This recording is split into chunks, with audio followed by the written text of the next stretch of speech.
Yo guys, assalamualaikum warahmatullahi wabarakatuh. Welcome back to channel Sobat BK. Sobatnya para siswa yang kini sudah mulai mengenali minat dan bakatnya. Wow, keren abis. Halo sobat, bagaimana kabarnya kalian semua hari ini? Semoga kita semua tetap sehat selalu, tetap semangat, dan balik lagi nih dengan Mimin Sobat BK. Kali ini kita akan membahas tema tentang mengenal minat dan bakat. Kok bisa? Bisa banget dong. Apakah ini penting? Penting banget dong. Nah, cluenya sobat, pernah nggak sih sobat ketika ditanya, "Bro, bakatmu apa?" Terus sobat bingung dong mau jawab apa? Karena memang sobat belum tahu kan? Nah, itu dia. Kira-kira minat itu apa ya? Bakat itu apa ya? Dan apakah sobat memiliki minat dan berbakat? Yuk, langsung saja kita simak videonya.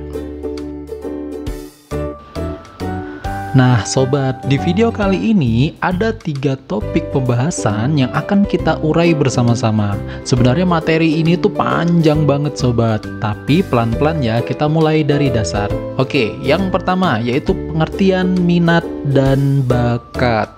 Nah sobat, minat adalah rasa tertarik seseorang terhadap sesuatu yang menimbulkan keinginan dan dorongan yang kuat untuk mempelajarinya sobat. Jadi harus tertarik nih ya, itu dinamakan dengan minat. Sedangkan bakat adalah suatu potensi atau kemampuan yang dimiliki oleh seseorang sejak kecil. Jadi paham ya sobat, dasarnya ini minat itu suka, tertarik, sedangkan bakat bawaan gitu ya.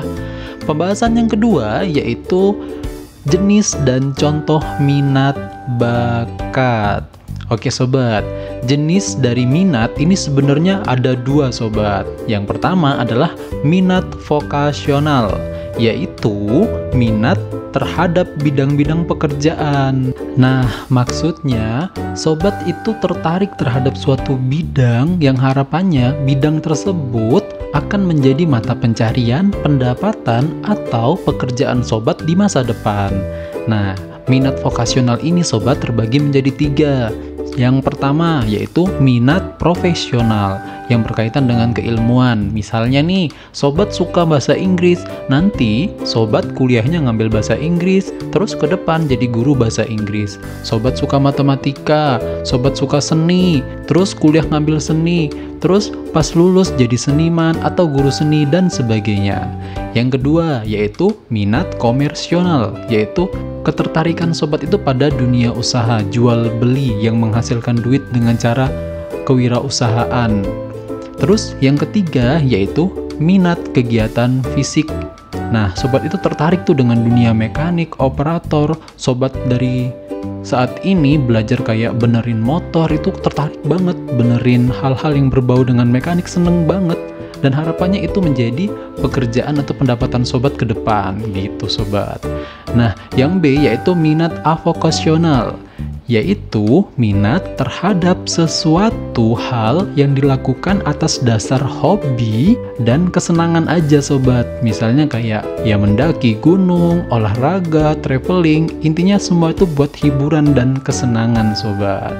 Gimana? Minat sobat di antara 2 ini masuk kriteria yang mana? Jawab ya di kolom komentar. Selanjutnya yaitu bakat. Sama sobat, bakat pun terbagi menjadi 2 jenis, yaitu pertama, bakat umum.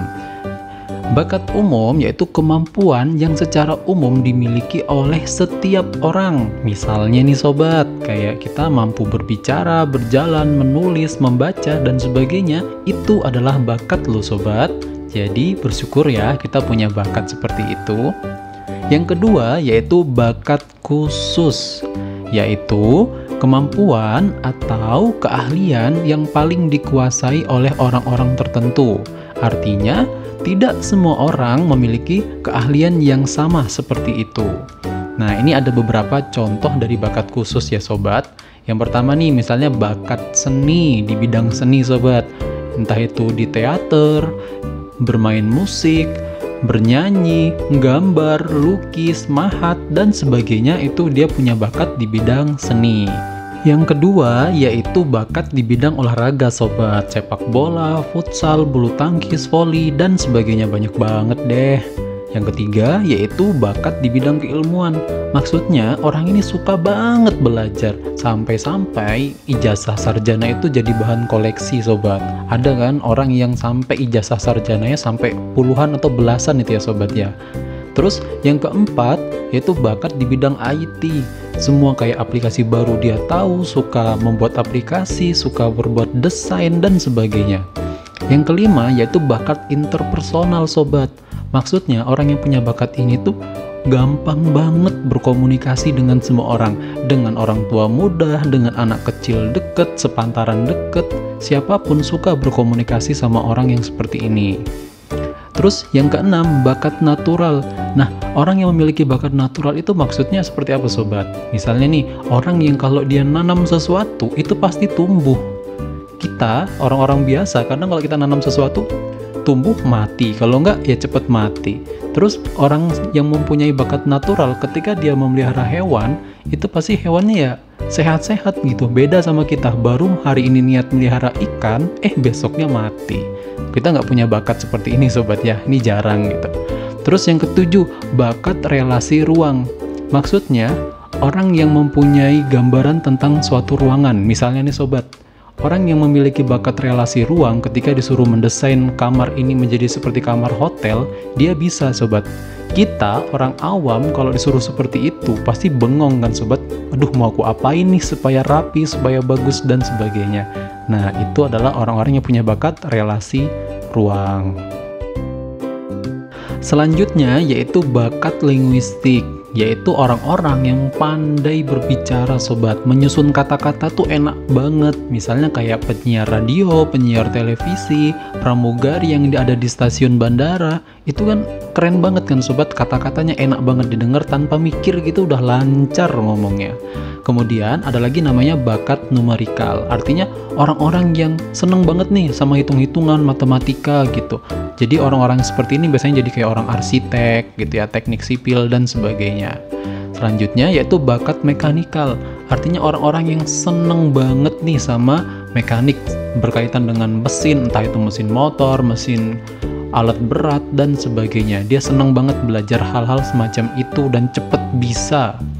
Selanjutnya yaitu bakat klerikal. Artinya bakat yang membutuhkan ketelitian, kecermatan. Biasanya orang-orang seperti ini tuh yang ada di laboratorium ya sobat ya. Ketika mencampurkan zat kimia harus pas takarannya. Lebih dikit langsung meledak, boom, kan bahaya kan sobat. Ini pun ada bakatnya. Kemudian yang ke-12 nih sobat, ada bakat konseptual atau ahli strategi. Wah, ini ternyata bakat juga ya sobat ya, seperti pelatih, yaitu pun termasuk bakat. Kalau kita nggak bisa mengatur strategi kan nggak mungkin nih tim kita bisa menang, misalnya seperti itu. Nah sobat, ini itu hanya beberapa contoh bakat yang diketahui saat ini. Dan sebenarnya masih sangat banyak bakat-bakat yang lainnya. Jadi, ayo mulai kenali minat dan bakatmu ya sobat. Coba deh sekarang nih sobat menganalisis diri sobat sendiri. Sobat punya minat di mana dan punya bakat di bidang seperti apa sobat? Coba ya, komen di kolom komentar. Pembahasan terakhir nih sobat, bagaimana sih cara mengetahui minat dan bakat kita? Ada nggak ya caranya? Tentu ada dong sobat. Nih dari Mimin nih ada 2 tips ya sobat. Yang pertama nih, secara mandiri, cara mengetahui minat bakat kita secara mandiri ya sobat. Yang pertama yaitu kita menganalisis diri kita sendiri.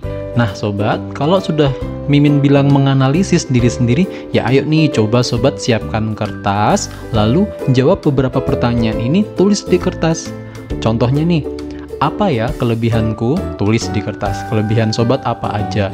Apa ya yang orang lain itu nggak bisa, tapi aku tuh bisa?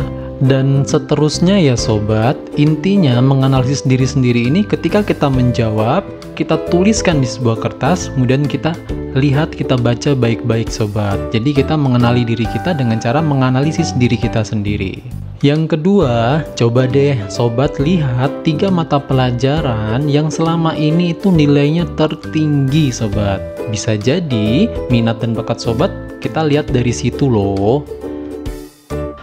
Selanjutnya yaitu melalui perantara. Nah, melalui perantara ini misalnya yang pertama, ayo sobat bertanya pada orang terdekat, entah itu teman, keluarga, atau berkonsultasi dengan guru BK. Sobat bertanya aja, guys, menurutmu aku ini kelebihannya di mana ya? Atau, Pak, Bu, kira-kira aku ini orangnya kayak apa ya? Nah, itu sobat, itu bisa banget membantu sobat untuk mengenali minat dan bakat sobat. Nah, cara yang kedua yaitu mengikuti tes minat bakat ke psikolog. Nah, psikolog itu punya wewenang banget nih sobat untuk melakukan tes minat bakat. Nah, saran Mimin, ketika sobat ingin mengikuti tes minat bakat ini, ya sobat minimal itu sudah kelas 2 SMP atau kelas 3 SMP. Karena kalau di SMA atau SMK itu ranahnya sudah peminatan sobat, udah lebih ke penjurusan. Kalau dari SMP kan sobat sambil mengenal dulu minat bakat sobat di mana, gitu ya sobat ya. Oke, bagaimana sobat? Dari penjelasan Mimin ini tentang pengertian, minat bakat, terus jenis dan contohnya, kira-kira minat dan bakat sobat itu sudah ketemu belum? Nah, untuk itu, clue di akhir video ini, coba deh sobat jawab aja di kolom komentar. Apa minat dan bakat sobat? Oke sobat, see you next time. Terima kasih ya sudah menonton video ini. Semoga sobat menemukan minat dan bakat sobat. Semoga bermanfaat. Terus dukung channel Sobat BK dengan cara like, subscribe, dan share.